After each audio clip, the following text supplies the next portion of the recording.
What's up, everyone? I've been focusing a little bit more on writing lately, so today I thought I'd go over something called Heinlein's rules.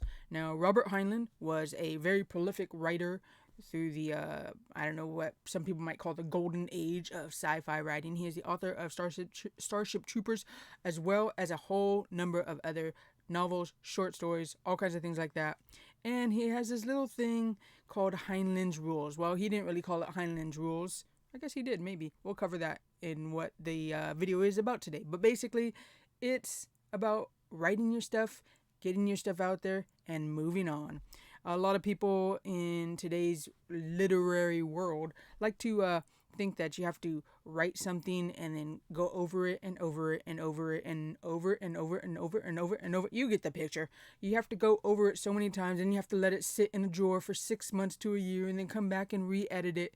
No, Heinlein's rules is all about how pulp writers thought about writing back in the day, because pulp writers didn't have to edit everything all day long, all year long. Maybe they had to go over things, right? And they had to submit it to an editor, but they didn't agonize over things. Like so many people kind of like, that's just how so many different artists and writers feel today. And this is a cause of a lot of controversy too. I don't think you have to do that, but a lot of people are like, no, if you put it out too fast, well, you just didn't write something very good. Well, that's not really the case. There's the whole illustration of the professor splitting the class up in half, and one side of the class is doing pottery, and the other side of the class is doing pottery as well. But the one side has all semester to make one perfect piece of pottery. The other side has all semester to make 50 pieces of pottery. And the ones on the side that did 50 pieces of pottery, in the end, had better pieces than the one who did one. Because you're just putting that output out there. So you're getting more practice in, you're getting more repetition in. Anyways, enough talking from me. Let's get into Heinlein's rules, and we can see what I am talking about right here. Okay, so what I'm reading this from is from Dean Wesley Smith's blog and his website. He blogs pretty much every single day. It's something I've been trying to do for the last month, and I've failed pretty horribly at it. But he blogs, and doesn't have to be super long ones, but he does little blogs, long blogs, whatever, every single day. And years ago, he wrote about Heinlein's rules because he's a big advocate of this. If you don't know who Dean Wesley Smith is, he's a very, very prolific writer. He's written Star Wars books, he's written Star Trek books, he's written all kinds of other stuff under different pen names back in the 80s and the 90s. And then he's just reverted back all his other stuff that was under pen names that were his own creations. He's put it all under his own name. So like I said, he's very prolific. He does a lot of stuff, and he's really an advocate for getting your work out there, writing things. He's an advocate for a lot of different things that I've really come to find out that I really agree with. One of those other things is he calls it writing into the dark. If you're a writer, you might have heard of people who are pantsers or who are plotters. Plotters, obviously, plot out the whole story, and then you write your story from that plot you set out. Pantsers comes from the phrase of flying by the seat of your pants. They don't really have a plot, they just go along with it. So he doesn't really call it pantsers, he calls it writing in the dark. That's a story for another video in another time. Right now, that's why I'm reading from his blog though, because I really enjoy his takes on a lot of things, and he really advocates for trying to follow these Heinlein's rules. So let's skip down to the bottom part here where he really covers over what Heinlein said. So in this blog post, what he started out with talking about was how he got into writing, how he just submitted things that he thought were cool, he thought were really good, and they sold. And then after a couple of his pieces sold, Dean Wesley Smith, I should say, after a couple of his pieces sold, he thought, wow, I'm selling some pieces that I'm writing. Maybe I should, quote unquote, really be a real writer and like edit this and go over it line by line and really think about it and not submit it to publishers right away, but like save it and try to re-edit it a number of times. And he said that is when his downfall occurred in the beginning, because he was overanalyzing everything instead of just submitting what he thought was fun. And the ones that he thought were fun sold. The ones that he harped over and edited till the sun came up and sun went down, those ones didn't sold. So what he's saying was, in this blog, he was going over that scenario, and then he read this edition of this book called Of Worlds Beyond, the Science of Science Fiction Writing. And in the book, a lot of different science fiction writers had different essays and different notes that they were talking about when it comes to writing. Robert A. Heinlein was one of those writers.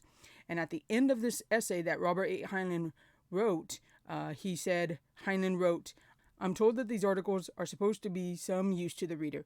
I have a guilty feeling that all of the above may have been more for my amusement than for your edification.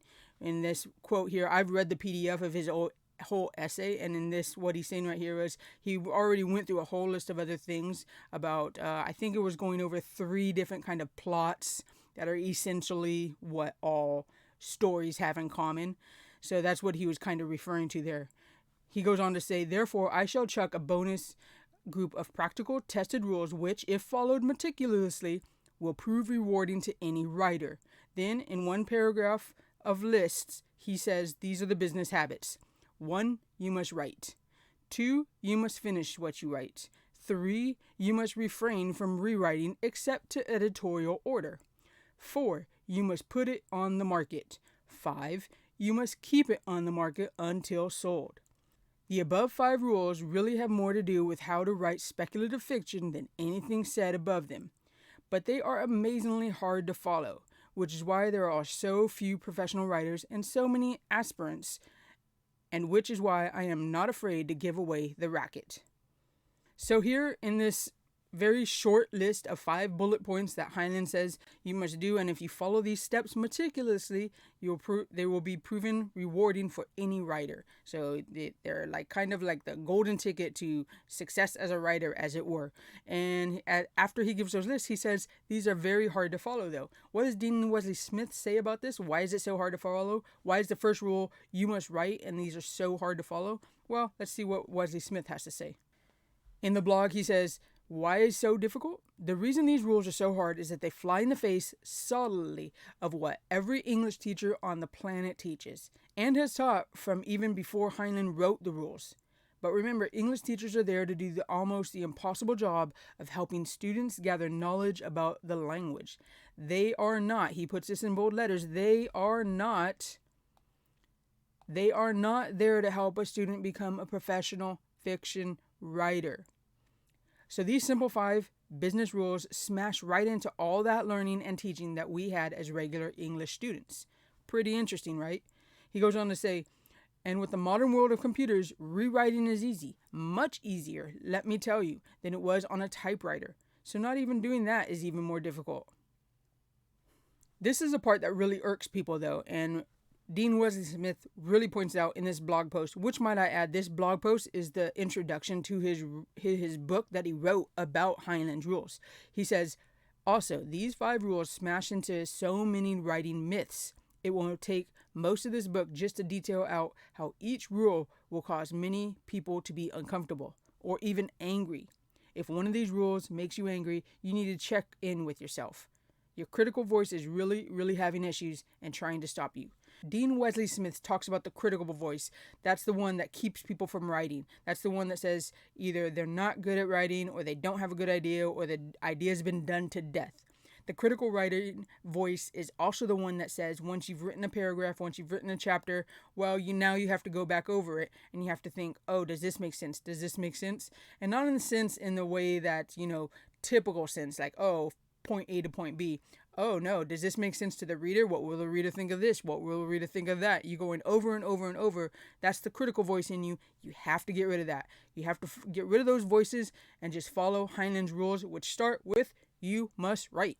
You must write, you must finish what you start, you must refrain from rewriting except to editorial order. So you finish what you write and you send it off to a publisher, you send it off to a contest for a short story, anything like that. They send it back to you and they say, hey, can you change this? Hey, this doesn't look right. That's what he's talking about. You don't go over and over and over it for years and years and years and say, okay, I finally finished it. Pulp writers didn't do that. And there are modern pulp writers. People don't like to think of them as this, but they are. Stephen King, I would classify as a modern pulp writer. Dean Koontz, modern pulp writer. All these guys who release books after books after books, they are not agonizing over books. And you know what? A lot of people say George R.R. Martin, oh, well, he's taking so much time on his book. He can afford to take all that time on his book because he got all that HBO money. he doesn't have to worry about it. I really highly doubt George R.R. Martin is sitting behind his whatever kind of desk he writes on and just agonizing over the last sentence he wrote. Once you have that kind of a success, it's really hard to have a motivation in a lot of things. And regardless if it's writing, if it's art, if it's anything, once you achieve that kind of success, you really have to light that own fire under your butt. That's what pulp writers do. And there are a lot of writers out there who are doing this today. Most of them are indie writers. And so you just have to go out there and you have to find them.